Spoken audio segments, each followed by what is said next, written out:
before, so hopefully we're going to be able to hear that. Thank you for that lovely introduction. Most of it was actually true.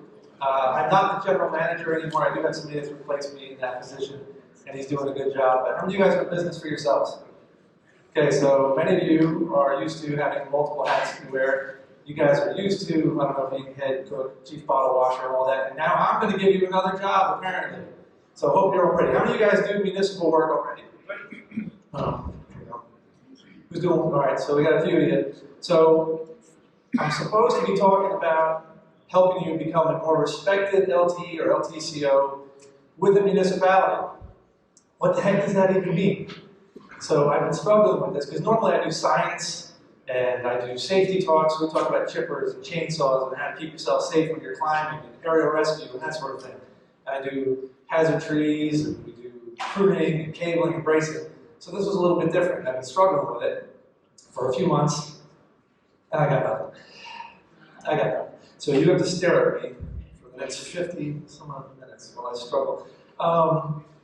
It's just kind of a strange thing. So I wondered, what does this really mean to be respected as an LTE contractor to the municipality? And it's the same thing as being respected anyway, right? So whether you're respected as a human being, to your peers, to other arborists, to your commercial client or residential client, it's the same thing. You're just making yourself more useful, more valuable in a different aspect of things, right?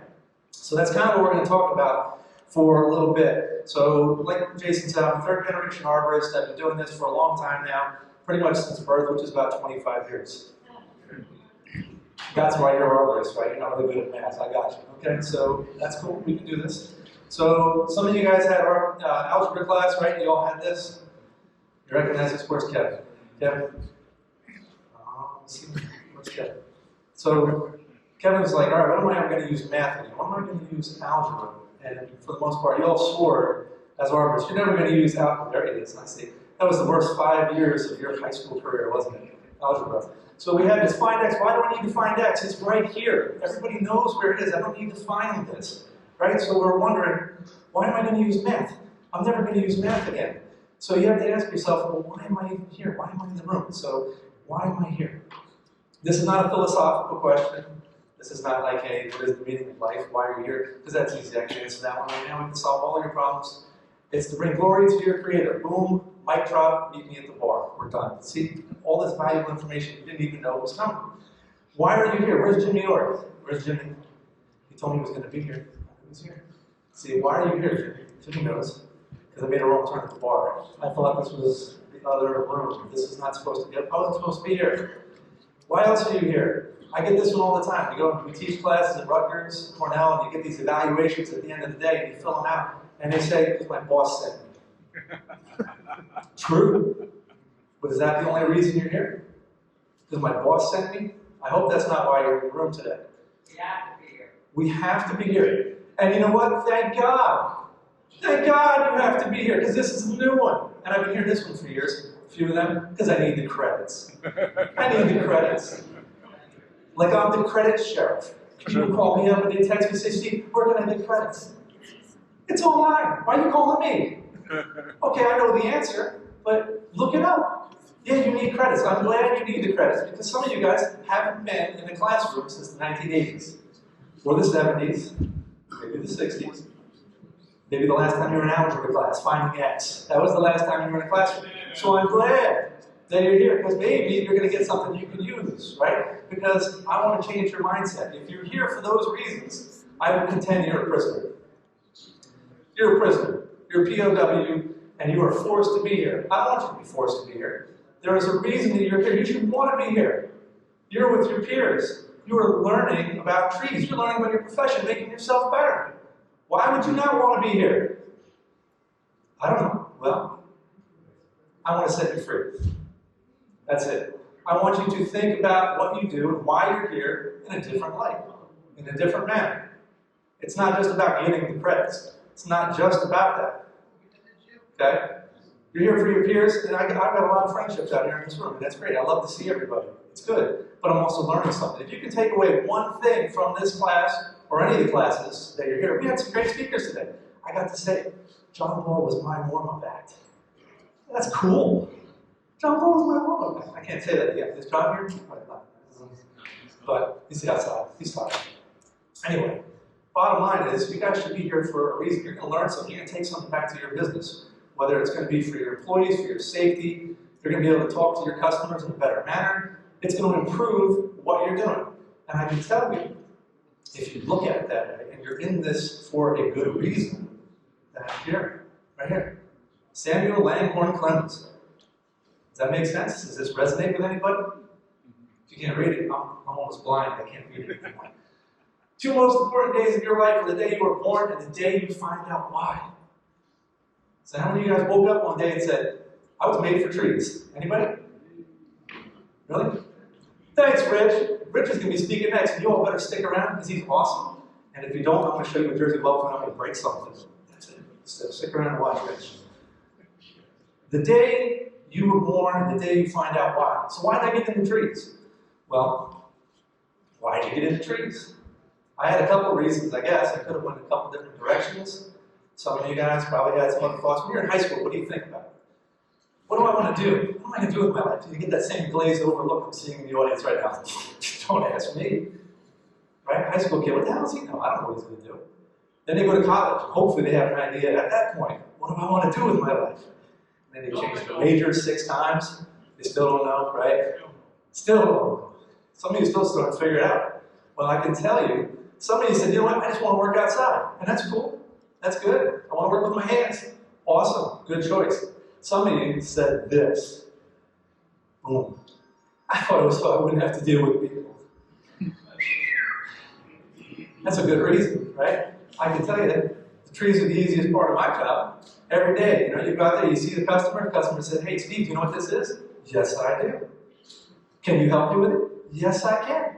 How much? X. There's that dreaded X again, X. And then the trouble starts, because the people get involved, right? So then the customer has like 50 billion questions, and they can't realize that it says right there to sign it and send it back. And then you're going to talk to them 3 more times, and then your employees have some kind of issue, trucks blow up, something's happened, the neighbor gets involved. My crew this morning showed up on the job that the guys known about for like a month and a half, signed a contract. We talked to them last week, we're coming. I'm in Atlantic City. Oh, I only want to do the 1 tree.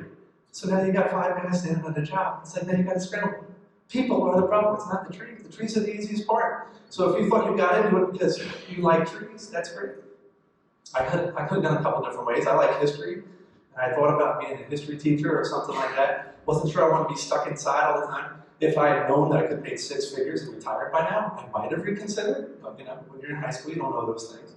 I also thought maybe I really like wildlife and photography, and I could stay and I could do something with that. And I said, what am I going to do? Oh, I know, I could be the next Marlon Perkins, Marty Stouffer, any of you know those guys, right?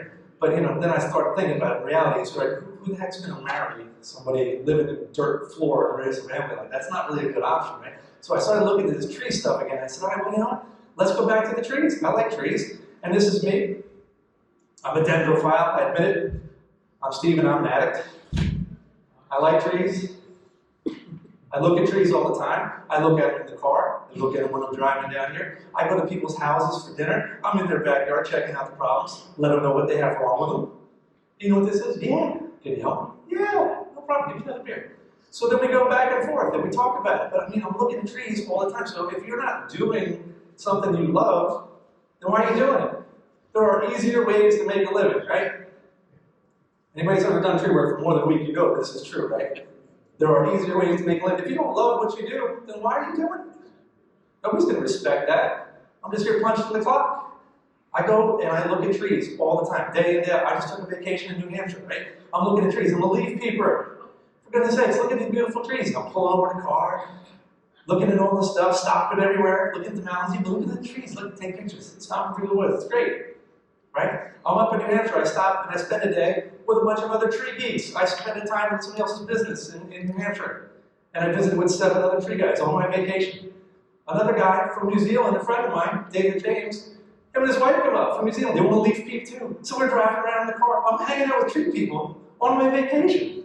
Okay? And you think it's not just this one time. Now, don't get me wrong. That's not all I do is look at trees. Okay? So just to prove the fact. Okay? I do all work and no play, big Steve and old boy.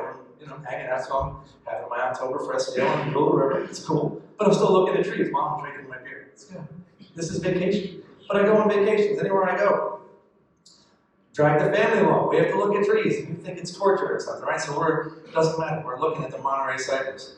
I'm in Hawaii. I'm in South Carolina, Florida. It doesn't make any difference. If they don't look at trees, I make them line up in the soup line. That's it. Look at them all dejected. They got to stand there and look at trees. If they don't get to eat. That's actually not true. My kids love looking at parks and gardens. They've been doing it since they were kids. They actually have a membership right there. They live in Hamilton now, and they go to the grounds for sculpture on their own. So I don't have to force them to do anything because they love trees. It's cool. So who knows what is the oldest profession? Anybody know? Tree. Prostitution. See, you know that, but you don't know trees. What the hell? Jeez. Everybody knows that, but that's not true. It's not true, because guess what? When could you have had a prostitute? You had to have a couple people. The first 2 people already had a job. It says it right here. Genesis 2:15, the Lord took the man and put him in the Garden of Eden to tend it and keep it. The first job is an arborist. We were caring for trees from the beginning. You laugh, that's not cool. Look at the responsibility. The first job God gave us, caring for the trees, man. You have the privilege to do this. You got a privilege. This is cool. This is your profession. You should treat it as such. I had 3 or 4 people already tell me about it. Hey, how come these guys suck, they don't charge enough, this doesn't happen, how come you can't get it? Because you don't care. You don't treat your profession like it deserves. If you don't give it the respect it deserves, who the hell's going to respect you? This is what you got to do. So if you look at this and you realize how important stuff we do is, right? Everyone wants to care for the environment and Mother Earth today. Right? It's cool. This is chic, man. This is a hip job now. It's hard, but it's still there. So I started very young, and I said, hey, don't let anyone look down on you because you're young. Let's set an example. I said, if I'm going to do this, what the heck? I'm obviously not going to be the next Marlon Perkins. Let me get good at it. Did anybody wake up this morning and say, you know what? I just want to be mediocre today. I just want to be better or suck less than yesterday. Nobody says that. You want to be good at what you do. If this is what you do every single day, shouldn't you be good at it? So I said, okay, what are we going to do? If this is going to be my profession, I want to build my resume. I want to get good at it. So I started. So, okay, where do I start? Can't just pick things up and put them down forever. Let's get good at it. Let's learn something. I pick things up, I put them down. That's good. You got to try to crush. You got to start somewhere. Especially the kids. Work them. Shove them up those nice little thorny honey locusts. I love it. Go ahead. Be sadistic. Be mean. Give them. Whisper chippers. Give it to them. But then send them to some classes. Send them to school. That's why you're here. You want them to learn. Learn about the insects and diseases. You heard the passion that Rich was just sharing with us, right? Talking about bugs, for God's sakes, man. Look, who loves them? Talk about those things. Keep people. Because when you go and you talk to someone, you're going to learn. And you're going to hear about these insects and these diseases and the things. Because when the customer gets you can't just bluff your way every single day. Eventually, you're going to run out of stuff to say. You go to these seminars, started going to classes. My parents have been going to the Shade Tree Federation since like sometime in the 80s, I guess. I got to come. 1990 was my first one. I've been here every year since. And it's awesome. It's cool. This is the 4th time I guess I get to present, not just be out of the audience, but I'm still coming. You never learn everything, right? I said, what else can I do? Certifications, qualifications. I found out that there was a approved arborist exam. I said, that's pretty cool. What's involved in that? So I started asking people, and they told me what I could do. I took the test, and great. Then I said, well, what about this certification? It's the certified tree expert thing. Let me try that.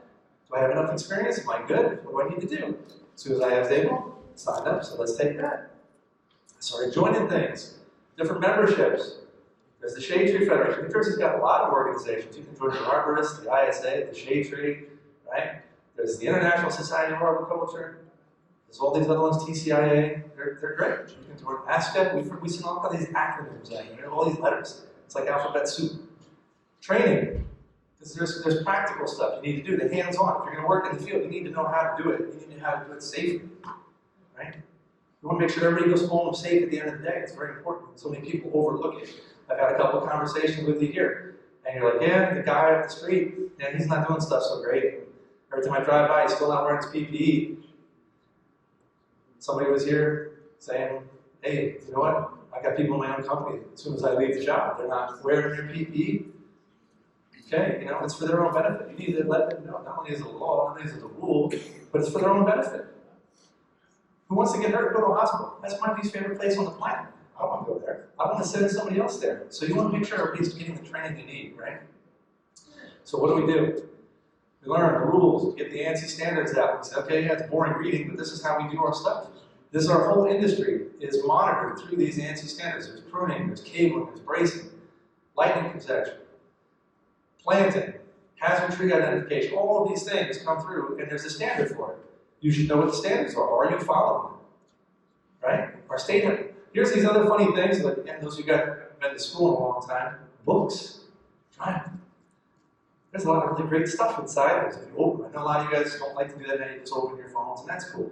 But these things are actually stuff you can't find online occasionally. It takes forever, because again, it's garbage in, garbage out. If you're asking the wrong questions, it's going to take a long time to find the right answer.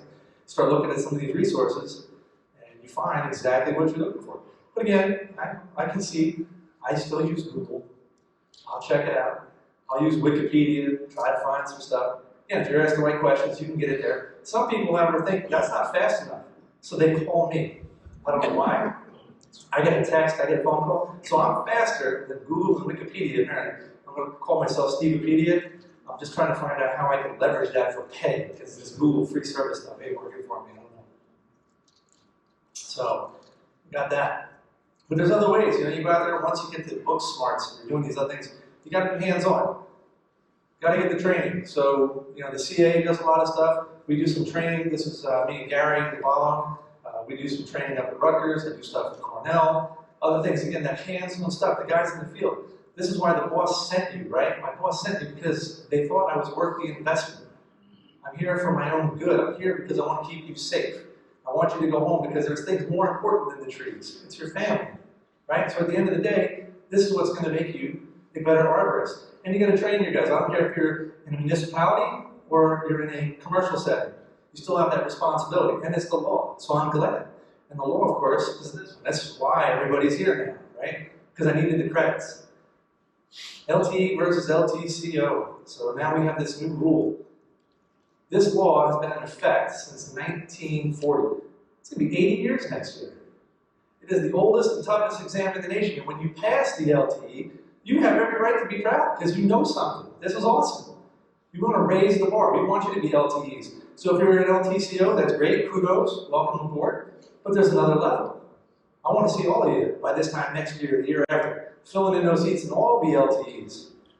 Right? You want to get to that next level. You want to be the best you can be. So what's happening? So in 2010, they passed the law. They changed it from a certification to a license. And here it is. Now, granted, the government got involved. It took us 7 years to be able to do anything about it. That's a little frustrating, but it's out there now. It's being enforced.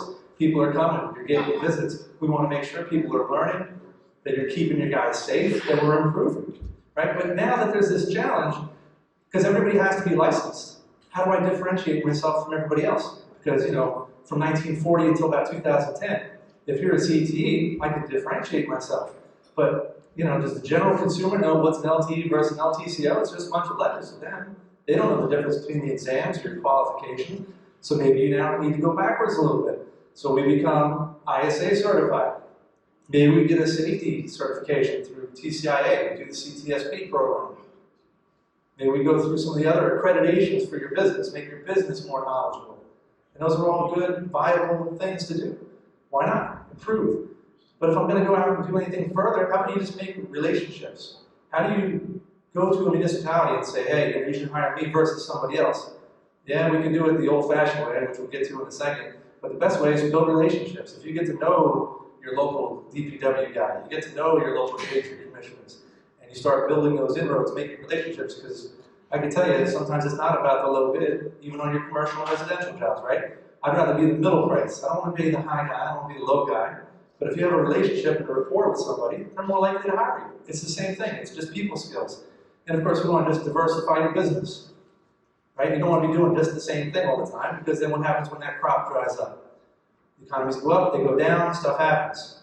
So basically, the LTE law, yeah, it's forcing people to be in here, and it has kind of leveled the playing field in some regards, but there's other things you can do, right? And this is really the key.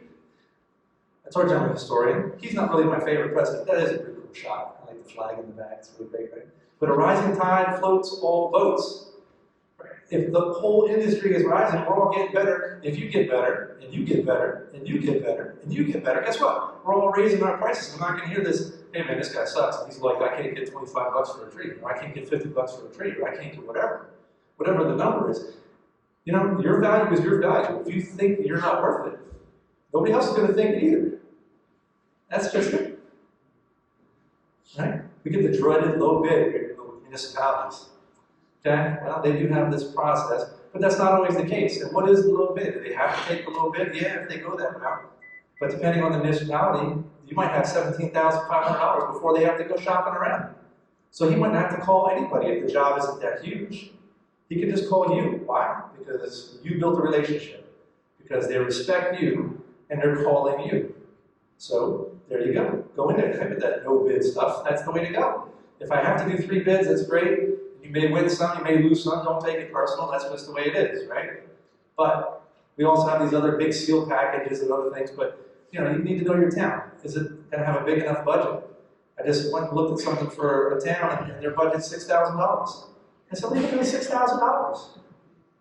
I mean, you know, you get one big storm tree, a crane comes, and you know, you set that up on overtime. There's your $6,000 on one tree. You got nothing.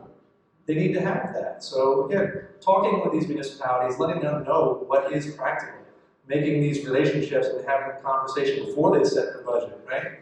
Making those relationships, that's the way to go. And again, there's other ways to get into the foot in the door. Maybe you give them an hourly rate. Not my favorite. Apples. Is your crew better, faster? Who's going to do what? Do you have different equipment? Are you going to be faster? You know, some people are just working cheap. They don't give their guys benefits, whatever's happening, right? So you give them a daily rate. Sometimes that's what they want. Sometimes you can get your foot in the door with a storm rate. Say, hey, if you have a storm, something comes up, I can do X, I can get you a crew. Here you go. Here's a choice, right? And again, some of them want to have prevailing wage. That's not required on a lot of stuff. So if they're not using other government funding, you need to make them aware of that. We've had other towns that put bids out, we told them we don't need that. And they're like, well, why? I said, well, because you don't have federal money. If you're not getting other dollars back, you don't need to set the bar that high. Why do I need to charge you double? We can get more tree work instead of wasting it. So you need to make people aware of it. So know the rules, go back, talk to these people. And again, you just have to make them aware, obviously. You get what you pay for. And the town know that. So they're going to see it. Some of you guys have possibly read the LTE rules and regs. And even before you take it, there's this thing called the good moral character clause. What does that mean, right? So it's kind of hard to define, especially in this day and age, the culture the way it is. People don't know what the heck morality is. It's all gray, fuzzy areas all over the place. But I can tell you, if you do something wrong, you're going to find out real quick how fast they say, you know what, you're not doing the right thing. Because they recognize when you do it wrong. So if you're flush cutting things, if your crews are topping trees, if your crews are spiking trees, they can kind of figure out, you know what, this is not the guy I want working for my town.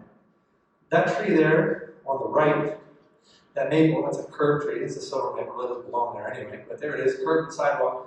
A municipality just paid a company to do that. They took the top out of it. That's a street tree. The heck is that? You get what you pay for. That last tree was the same thing, same spot. That pin oak, yeah, some flush cuts, and like we'll just stub it off on the house side. All those stubs. So I can tell you, that's not somebody with good moral character. That's not the guy I want working for me. If you're letting your crews do that kind of crap, okay, or what are you going to do? It comes down to this. I don't care if you're working for a municipality, you're working for yourself, you're working for another company, you're just dealing with people. If you want them to respect you, what do you need to have? Deep admiration of someone or something elicited by their abilities, qualities, or achievements. Okay? So, are you earning it? If I see these dead ash trees, and we're seeing them all over the place, what do I do with that? I had somebody come up and tell them, oh, we're going to inject it and see if it works. The thing's dead already. It's dead. You going to respect that guy? That's not good moral character. You're injecting and like, why are we just wasting how many thousands of your dollars? I'm going to take them, and then when it doesn't clearly work next year, I'll cut them down. That's not going to work. What about this, right? You see these things. So I was up at Cornell a few weeks ago, and I was doing a presentation. I walked in, I'm sitting there, and I sit down to breakfast. And there's this advertisement. There's nothing really terribly wrong with the advertisement, but again, if you're looking for people to respect you, look at that ad in the bottom corner. Anybody see anything wrong with that? National Arborist Association. Who belongs to the NAA? Anybody? Don't raise any hands, because it doesn't exist. They've been gone since 2003. It's been 16 years since I looked at my advertising, and I'm still advertising something. Why would I respect this guy? 16 years. Dude, have you not looked at your ad? You're still paying for it. How about this? Okay, that's some decay fungi on a trunk.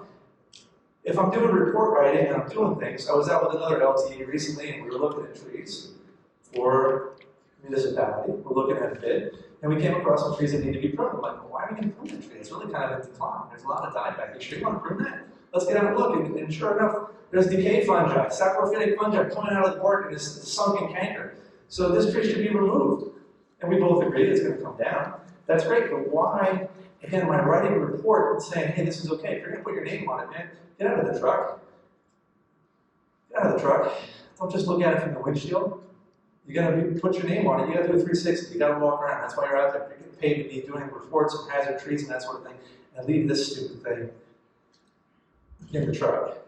Because what happens? As soon as I'm out there, it goes off and you get distracted. Hey, the truck's on fire. Sweet. All right, that's great. So then you leave, and then you got to, worst case scenario, you just go back and look at it a second time. You wasted some time. But if not, what else has happened? You're missing things. You're missing things, and it's going to cause you some problems. Again, we caught this, and it's not a big deal. People miss things. We make mistakes. We're all human.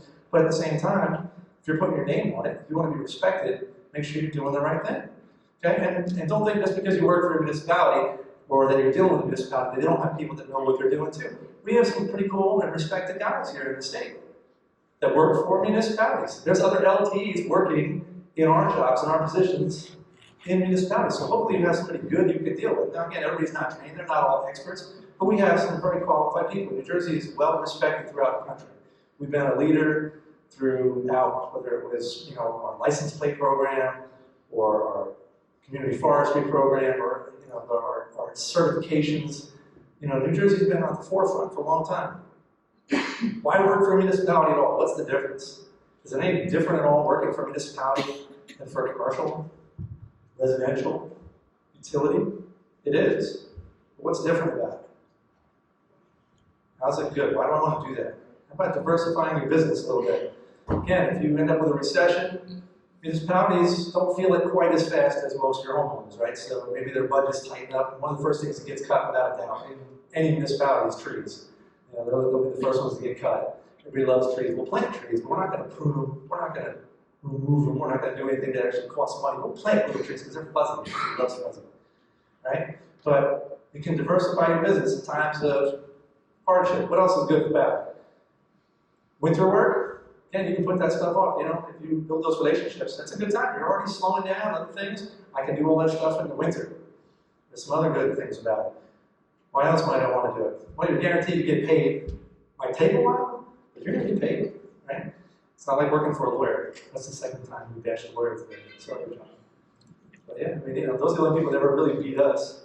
Somebody that's like, yeah, I'm just not getting paid because I found some loophole in your contract. So, hey, but what else is going on? You're eventually going to get some money. Usually it's a bigger number, or bigger jobs. What else? More visibility. If I'm working in a town and I'm driving all over the place, my trucks are over here, my trucks are over there. You just got this big billboard driving all over the place. People are going to see it. Right? So that's good for you. It's good for business. What else? It lends credibility to your brand. If I work for a municipality, they've already done the vetting. So the customer looks and says, hey, this guy must be okay. He has to be licensed, has to be insured. Otherwise, he wouldn't be working for the town. Right? So these are good reasons to get your foot in the door. So if I decide that's what I want to do, and I do, where do I start? Maybe I join a local chamber of commerce, right? We're involved in a couple different chambers. Good contacts. Meet other businesses, they're going to refer you. You work for the banker, you work for this guy, somebody sells a home. Hey, I'm buying this new home, I'm putting up a new pool. Guess what? I might know a tree guy for you, right? So you make these relationships. All about relationships. All your business stuff. That's all it's about. Making good relationships. Maybe you join a charity organization in town. Maybe you join the Lions, Kiwanis, I don't care. Again, you're just out there networking, meeting people. And they know two people, and they know two people, right? It just keeps on going down the line. The garden club, it's kind of a natural fit, right? They love trees, you love trees. They're going to call you up. ask you to come in, maybe you're going to speak a little bit, do some kind of free work for them, but at the same time it's going to come back. Your town probably has a day, we have Jackson Day, Free All Day, Holiday, whatever. Go out, show up, get a booth, stand there, hand out some flyers. Get involved in your Arbor Day, fairs, any of those good things. Anytime you can show your face, you can just hand out your card, make you more visible. They say in marketing, sometimes it's going to take you 7 contacts before they actually pull the trigger. 7 times you got to talk to these people before I've seen your trucks, I've seen your ads, I've seen your stuff, and oh yeah, I've been meaning to call, and it's finally 7 times you finally pull the trigger, right? So that's just the way it is, human nature. Join the Shade Tree Commission, Environmental Commission. They're looking for qualified people. It's not a conflict of interest for you to actually get involved and show up at night and go to a meeting and give them your expertise. If you're saving them from doing something stupid, right, that saves your tax dollars. This is great. I can get good trees put in. I can have good contractors do my pruning. Get involved. Do a little bit of time. Anything that you can do to get involved. It pays dividends. So, everybody's looking for volunteers. I don't care what it is. The VFW, anybody. They've all been short-handed. They just can't find people. If you get involved, it's going to go a long way. Right? Yeah, I told you I'm a historian, so I'm with this guy. We make a living by what we get, but we make a life by what we give. I can tell you that every single workday I've been at, which is, again, because I've only been there 25 years, all of them. Either way, I've been in all of these work days, and I can tell you, it's awesome. The camaraderie. You're working for free. You're still doing the same thing you're doing, but it's fantastic. Every one of these organizations that you join and you just give back to, you're getting more than you're giving. You're just giving your labor, you're giving your time, you're going to meet people, you're going to have relationships. I mean, I could go down every single row here, and I've got relationships with somebody in these rows for 20, 30 years. It's fantastic. You can't get that. You can't get that. You can't buy it. Right?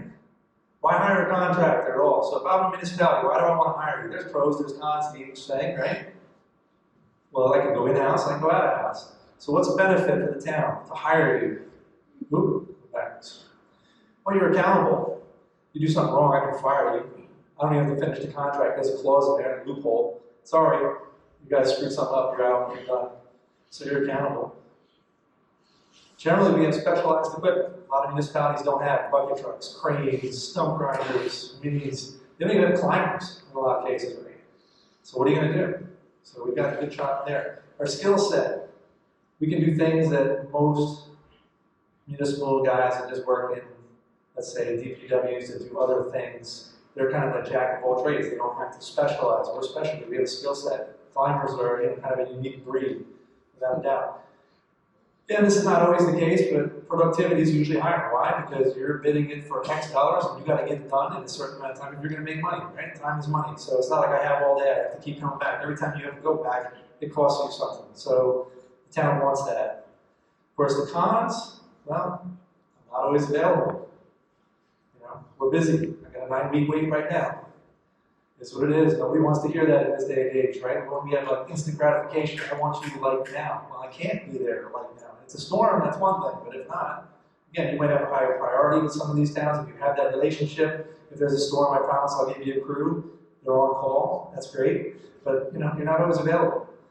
What you don't want to be is not responsive. So if they're calling you or they're texting you or emailing you, you got to answer them. You got to make sure you're responsive because that's not a good way to have that relationship, right? Sometimes there is a higher direct cost out of pocket. So the town doesn't always like that because, oh, well, now I got to write a check for 10 or 20 or 30 grand or whatever it is. But there are indirect costs, which of course they usually find out the other way. So if they hire an employee, what are the pros? Same thing, you're accountable. Because if you're not, they're going to fire you, right? You're done. You got to report to somebody. You are available.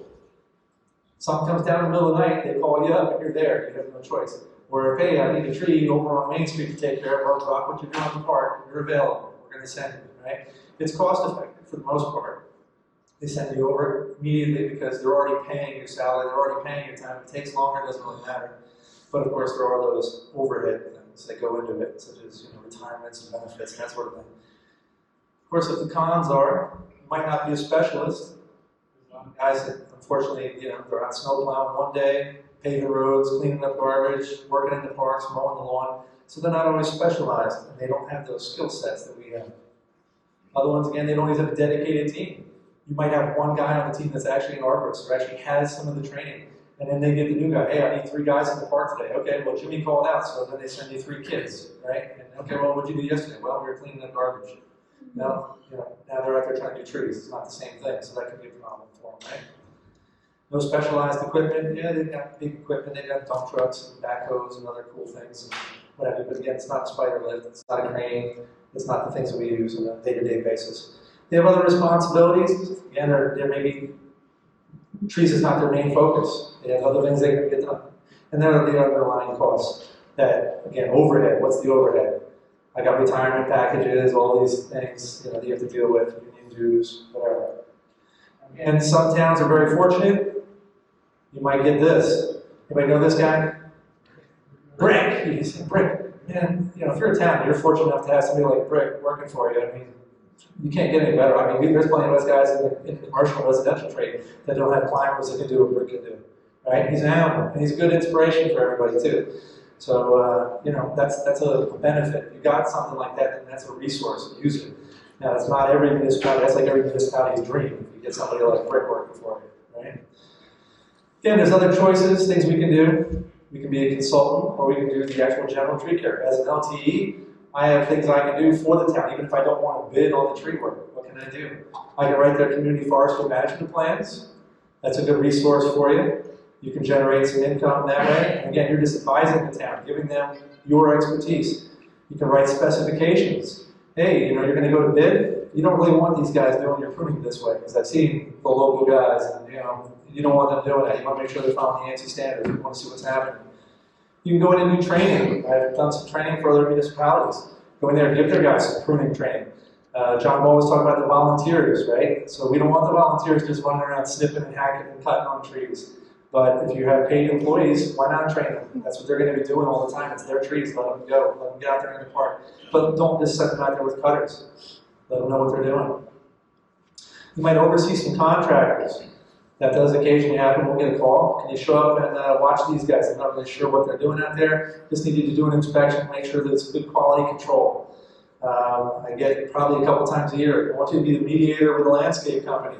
Why? Because the landscape company is going to come in here, they're going to plant 1,000 trees. We want a CTE, LTE on staff watching them so that it's not just green side up, right? Because all these trees, they go in the ground and they're how many inches too deep, there's too much mulch, there's too much of whatever. So they want to have somebody that they can actually talk to and just be the mediator. Again, it's another service you can offer to them. And any other public interactions. Again, if you can go out there working as a shade tree commissioner, working as an environmental commissioner, or as a private consultant, and you're showing up at Arbor Day, you're showing up at the fairs, you're just giving people tree information.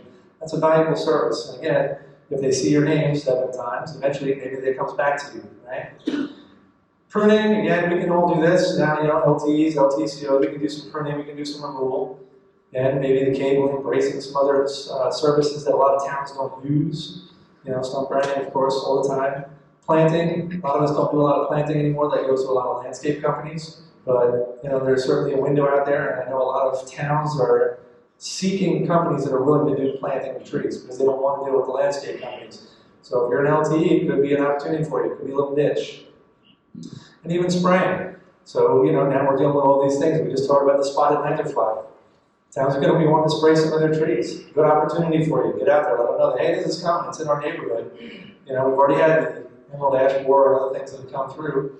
There's some good things out there for us. Good opportunities. What else do you do? Well, at some point, some of us get tired, right? You're going to get to the point where you're slowing down a little bit, not going to be doing what you're doing. Perhaps you want to think about the future. So, if you're going to be the respected person that you're looking for, you need to know your stuff. What are you going to do with it, right? So we just talked about all the alphabet soup, EAB, BLS, SLF. Are you telling people the right thing to do? Are you coaching them on what should be done with their resources? Are you helping them to budget? Say, hey guys, you're going to have this problem coming. We've been telling towns at the Shade Tree Federation meeting, we've been telling towns our own business for years, like 10. Emerald ash borer is coming. It's coming, it's coming, it's coming. You can watch the progression.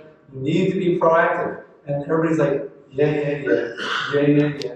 The emperor has no clothes, right? They're ignoring you, okay? It's here, now what? Well, now they want you to treat it. It's too late. We've been telling you, spotted landfly. Okay, well, this one's moving even faster than the EAB. It's here. And it's moving pretty darn quick. They said it's already been on the Atlantic City Expressway, right? It's here in town. So are you going to be telling people in your towns, you need to do this? This is not something that to plan in the future. It's ready. We're ready to do this now. Are you still doing like we had somebody else told me that their town is budgeting half of their dollars for spraying leaf spot? Why? And if you're the arborist taking the money, I mean, I hope that they were really, really insistent and that guy told them, this is not a good idea, this is not a good use of your resource dollars, you shouldn't be doing this, and they insisted. Because again, we can do that with our customers too. You can tell them until you're blue in the face, this tree needs to come down, this tree needs to come down, but I really want to save it, it was Aunt Martha's favorite tree, and they're out there just chaining themselves to it, right? So it doesn't make any difference, you can tell them until you're blue in the face. But I'm hoping that they were at least giving them the information they needed to make a good decision, and they just chose poorly. But if you're doing that, you need to make sure, again, we have an ethics rule, right? It's part of our license. We don't want to lose your license and lose your livelihood or get fined. Again, who's going to respect you if you're out there telling people to spray for leaf spot when there's other more important things they can do with some of that money? And you want to build those relationships. If I'm going to have a future in the business, if I'm going to grow my business, if I want other people to respect what I'm doing, or at some point, maybe I'm going to transition, right? Because not everybody stays in their job like they used to. They don't retire with the gold watch. They move on 2, 3, 4, 5, some of these millennials 20 times, right? So what's going to happen? If you want to be respected, not look at somebody that's like, hey, you're a big company jumper, or you want to retire at some point. Maybe at some point you want to transition from the field. This is not a career with a lot of upward mobility. What do you do? Right? Sometimes, you were a great climber. Now what are you going to do? All right, well, you've killed your back, you've done some other things, you're not in really great shape anymore. So are you going to do sales? Or are you going to do some management position? You need to make yourself more valuable. That's how you're going to be more respected. Go to those classes, go to those seminars, learn things so you're more valuable, just like any other thing. And at some point, maybe you're going to end up with one of these municipal jobs, right? And you have a good opportunity. Bottom line is, if we went through this whole talk, how do you become a respected LTE or LTCO? I would contend that basically it's the same way you become respected at anything. You become a respected arborist, you become a respected family member, father, community member, teammate, human being, and I could just steal it. I could have done this in 2 minutes, but I had to stand here for like 50, right? Steal from the army. Be all you can be. Be the best you can. Thank you for your time.